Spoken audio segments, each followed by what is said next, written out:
that some of the key features of the federalism, there are two or more levels or tiers of government. दो tier of governments होते हैं, दो से ज़्यादा भी हो सकते हैं, पायदान बोल सकते हैं आपको, डिफरेंट टीयर्स ऑफ गवर्नमेंट, जो डिफरेंट लेवल्स ऑफ गवर्नमेंट है, दे गवर्न द सेम सिटीजन। जैसे भारत एक देश है तो भारत के सब नागरिक जो हैं उनको, उन पर कौन शासन करेगा? ये गवर्नमेंट के जो टीयर्स है, गवर्नमेंट के जो डिफरेंट, जैसे स्टेट गवर्नमेंट, सेंट्रल गवर्नमेंट, वो शासन करेगी। But each tier has its own jurisdiction. पर आपको पता है जो लेजिस्लेशन होता है, लॉ मेकिंग, जो लॉ मेकिंग बॉडी कौन है? हमारी पार्लियामेंट है। या जो टैक्सेशन के जो इशू होते हैं, टैक्स लगाना है कि नहीं लगाना है, या एडमिनिस्ट्रेशन कैसे करनी है, तो उसमें सेंटर का अलग वे होगा डील करने का और स्टेट का अलग वे होगा, उसका अपना अपने वो उनके वेज होते हैं। तो jurisdiction of the respective levels or tiers of government are specified in the constitution। हमारे संविधान में बिल्कुल अलग अलग मेंशन किया गया है, अलग अलग निर्धारित किया गया है कि कैसे जो स्टेट गवर्नमेंट या सेंट्रल गवर्नमेंट या लेजिस्लेटिव या एडमिनिस्ट्रेशन एग्जीक्यूटिव्स, वो सारे जो हैं वो कैसे गवर्न करेंगे सिटीजन्स को, कैसे उन पर शासन करेंगे। तो इसलिए जो ये सारे जो गवर्नमेंट जो है, गवर्नमेंट स्टेट केंद्र की सरकार है या राज्य की सरकारें हैं, तो उनकी कितनी अथॉरिटी है, उनके पास कितनी पावर है, ये सारा कॉन्स्टिट्यूशनली गारंटेड होता है। इसकी गारंटी कहाँ मिलती है? संविधान में इसको गारंटी मिली हुई है। The fundamental provisions of the Constitution cannot be unilaterally changed by one level of government। देखिए, अगर कोई संविधान में जो कानून बनाने का प्रावधान जो है वो सेंट्रल गवर्नमेंट को दिया गया है या पार्लियामेंट को दिया जाता है, सेंट्रल या स्टेट में जो हमारी पार्लियामेंट होती है, विधायिकाएँ होती है, वो बनाती हैं कानून।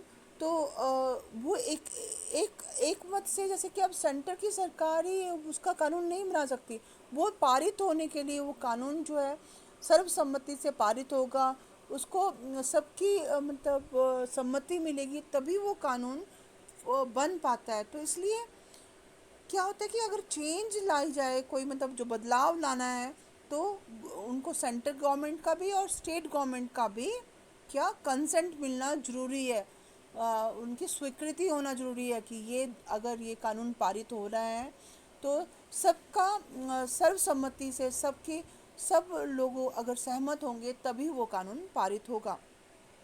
नेक्स्ट देखिए, court have the power to interpret the constitution and the powers of the different layers of government. अब देखिए, जो कोर्ट सिस्टम है हमारे देश में, जो ये आप देखते हो हमारे डिस्ट्रिक्ट कोर्ट्स होते हैं या स्टेट में कोर्ट है या सुप्रीम कोर्ट है, तो उनको ये अधिकार दिया गया है कि वो संविधान को इंटरप्रेट करें, संविधान को समझाएं कि संविधान में है क्या। और हमारी जो डिफरेंट लेयर्स ऑफ गवर्नमेंट है, लेवल्स ऑफ गवर्नमेंट है, डिफरेंट टीयर्स ऑफ गवर्नमेंट है, जो स्टेट या सेंटर की, तो उनकी क्या क्या पावर्स हैं, शक्तियाँ हैं, उनको कोर्ट मतलब हमको समझा सकता है। और हाईएस्ट कोर्ट जो है सुप्रीम कोर्ट, वो इंटरवीन भी करता है, बीच में हस्तक्षेप करता है अगर एक सेंटर या स्टेट एक दूसरे की जो पावर्स को छीनने की कोशिश करे। It act as an empire, एक अंपायर की तरह वर्क करता है। जैसे क्रिकेट टीम में नहीं होता है, अंपायर जो होता है वो टीम के रूल्स एंड रेगुलेशन दोनों टीम्स को समझाता है और गेम्स के, और वो चाहता है कि प्रॉपर वे से गेम खेली जाए। तो लाइक दैट जो डिस्प्यूट्स होती हैं, लड़ाई झगड़े होते हैं, जो डिफरेंट टीयर्स ऑफ गवर्नमेंट के बारे में गवर्नमेंट में होते हैं, स्टेट या सेंटर के बीच के डिस्प्यूट्स, लड़ाई झगड़े, अपनी पावर्स को एक्सरसाइज करने के लिए कि वो चाहते, वो सेंटर कहेगा कि ये पावर, ये जो मेरे अंतर्गत आती हैं ये चीज़ें, और स्टेट कह सकता है कि ये मेरे अंतर्गत आता है। तो वो उसका बीच में जो डिस्प्यूट्स का, लड़ाई झगड़ों का जो निर्धारण कौन करता है? सुप्रीम कोर्ट भी करता है। तो नेक्स्ट देखिए, sources of revenue for each level of government are clearly specified to ensure its financial autonomy. Financial होता है फाइनेंस, मनी रिलेटेड टर्म है। ऑटोनॉमी मतलब स्वायत्तता, स्वायत्तता। मतलब इंडिपेंडेंट ऑफ स्टेट की अपनी फाइनेंशियल ऑटोनॉमी होती है, मतलब आर्थिक रूप से वो स्वतंत्र होता है। वो अपने स्टेट पर जो लोग हैं उनसे उनसे कर वसूल करता है और डिफरेंट डिफरेंट जगह टैक्स लगाते हैं और उससे वो फाइनेंस अर्न करता है, मनी अर्न करता है और फिर वो स्टेट के वेलफेयर के लिए काम करता है। तो ये सब कहाँ पर स्पेसिफाइड है? It is specified in the constitution. ये संविधान में पूरा समझाया गया है। और कहाँ से आप रेवेन्यू के रिसोर्सेस, रेवेन्यू कहाँ से प्राप्त करेंगे, कहाँ से लाएंगे रेवेन्यू, मतलब टैक्स कहाँ से कलेक्ट करेंगे, कैस कौन कौन से पर्सन से कर सकते हैं आप टैक्स कलेक्ट। आप शॉपकीपर से करते हो, डिफरेंट बिजनेस हाउसेस से करते हो, वो that is also specified. Next key feature देखिए, the federal system thus has dual objective. दो तरह के ऑब्जेक्टिव हैं, उद्देश्य हैं इसके। To safeguard and promote unity of the country. System thus has dual objective. Double उसके उद्देश्य हैं, दो उद्देश्य हैं, डबल उद्देश्य हैं। To safeguard and promote unity of the country. देश की जो जो एकता है और संप्रभुता है उसको उसको एक उसको उसके उसको सुरक्षित करना, और साथ में देश में एकता रहे इसको भी देखना। One at the same time accommodate regional diversity. और साथ साथ में जो क्षेत्रीय विविधता है, क्षेत्रीय विविधता, विविधता क्योंकि हम डिफरेंट डिफरेंट रीजन्स को बिलोंग करते हैं। हिमाचल प्रदेश अलग जगह अलग है, साउथ के स्टेट्स अलग तरह से, वहाँ के अलग अलग कल्चर है। मिजोरम जो ईस्टर्न स्टेट्स हैं वो अलग तरह की उनकी कल्चर है। तो क्षेत्रीय जो विविधता को भी साथ में लेकर के एक एक एक देश बना करके एक हमारा जो भारत जो है अखंड अखंड देश बनाना, ये सब भी कौन देखता है? ये फेडरल सिस्टम ऑफ गवर्नमेंट देखता है। Therefore two aspects are crucial for the institution and practices of federalism. Government at different level should agree to some rules of power sharing. जो गवर्नमेंट है, हमारी सरकार है, उसको कुछ रूल्स मानने पड़ेंगे पावर शेयरिंग के लिए। They should also trust each would abide by its part of the agreement. Centre, state या थ्री ऑर्गन्स ऑफ गवर्नमेंट जो लेजिस्लेटिव एग्जीक्यूटिव है, और तो उनको क्या, और जो कोर्ट सिस्टम है, इनको क्या करना पड़ेगा कि कुछ जो रूल्स हैं, जो रूल्स एंड रेगुलेशन जो हमारे कॉन्स्टिट्यूशन प्रोवाइड करता है उसके साथ उनको बंध कर काम करना पड़ेगा। उनको अबाइड बाय मतलब उनके अकॉर्डिंग काम करना पड़ेगा। An ideal federal system has both aspects. Mutual trust, एक दूसरे के साथ में ट्रस्ट रखना है, विश्वास रखना है। म्यूचुअल मतलब एक दूसरे के बीच में एक विश्वास होना चाहिए, एक विश्वास कायम होना चाहिए।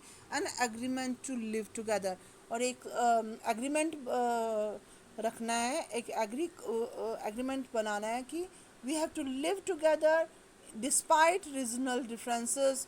और ये जो क्षेत्रीय विविधता होने के, कल्चरल डिफरेंट होने से, कास्ट डिफरेंट होने से, डिफरेंट डिफरेंट प्लेसेस के होने से, डिफरेंट हमारा रहन सहन होने के बावजूद भी हम सब मिलजुल कर एक साथ काम करेंगे।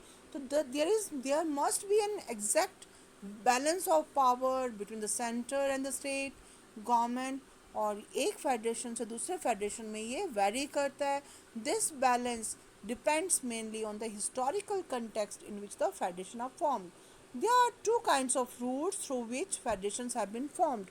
दो तरह के रास्ते हो सकते थे जहाँ से ये फेडरेशंस बने हैं। The first route involve independent states coming together on their own to form a bigger unit। जैसे भारत के में हुआ था कि भारत में जो डिफरेंट डिफरेंट स्टेट्स थे जो that are govern by the princes, जो प्रिंस उन पर, राजकुमार उन पर, जो राजा उन पर रूल करते थे, वो सारे इकट्ठे होकर के एक कॉन्फेडरेशन बने, एक संघ बने, एक बड़ी यूनिट बने। और so that by pooling sovereignty and by retaining identity they can increase their security. वो सारे मिलजुल करके एक भारत देश के अंतर्गत आए और इंडिया को उन्होंने सॉवरेन स्टेट बनाया। जो कि ताकि कि कोई भी और देश जो है इसमें हस्तक्षेप नहीं कर सकता है, उसकी सॉवरेनिटी इंटैक्ट रखने के लिए और साथ में उसकी आइडेंटिटी भी रिटेन करने के लिए। एक आइडेंटिटी होती है, एक पहचान होती है एक देश की, तो उसको that must also be written, और they can increase their security. This type of coming together federations include the USA, Switzerland, Australia. In the first category of federation, all the constituent states, they usually have the power और federal government. तो यहाँ पर देखिए USA, Switzerland और जो Australia, यहाँ पर ये फेडरेशन का ये सिस्टम है जिसमें कमिंग टुगेदर ऑफ फेडरेशन। अब यहाँ पर सेकेंड रूट, यहाँ पर जो फर्स्ट जो रूट था, पहला रास्ता जो यहाँ पर हमने पढ़ा यूएसए, स्विट्ज़रलैंड और ऑस्ट्रेलिया में हुआ कि उन्होंने अपनी अपनी आइडेंटिटी स्टेट्स की रख करके, और states they come together and they form a big big unit, और उन्होंने ये एक बड़ी यूनिट बन के, बड़ी इकाई बन के, और अपनी आइडेंटिटी उन्होंने पहचान रखी। और यहाँ पर देखिए दे हैव इक्वल पावर, सारे जो स्टेट्स हैं इनमें, जैसे कि यूएसए, स्विट्ज़रलैंड और ऑस्ट्रेलिया, इनमें जो डिफरेंट स्टेट्स जो हैं इनके, दे हैव द इक्वल पावर, उनमें इक्वल शक्तियाँ मिली हुई हैं, उनको पावर्स मिली हैं, और वो बहुत स्ट्रॉन्ग भी हैं। They have the they are as strong as the federal, और और they are very strong government. Okay, next route, तो दूसरा रास्ता है फेडरेशन बनाने का, जहाँ पर जैसे इंडिया में है। इंडिया में क्या करते हैं कि इंडिया में जो होल्डिंग टुगेदर फेडरेशन बोला है कि मतलब इकट्ठे रखना, फेडरेशन को इकट्ठे रखना। तो इसमें इसमें क्या कि इंडिया जैसे कंट्री में, भारत में केंद्र में एक सेंट्रल गवर्नमेंट है, सेंट्रल में सरकार है, और साथ में स्टेट को अलग अलग सरकार दी गई है, स्टेट गवर्नमेंट्स अलग अलग हैं। इंडिया, स्पेन और बेल्जियम इसके उदाहरण है। इसमें division of power, power sharing है between the centre and the state. In this second category the central government tend to be more powerful. Central government थोड़ी ज़्यादा पावरफुल है स्टेट गवर्नमेंट से, और उसका थोड़ा बहुत हस्तक्षेप भी है पूरी दूसरी गवर्नमेंट्स पर। तो they have unequal power division is there. तो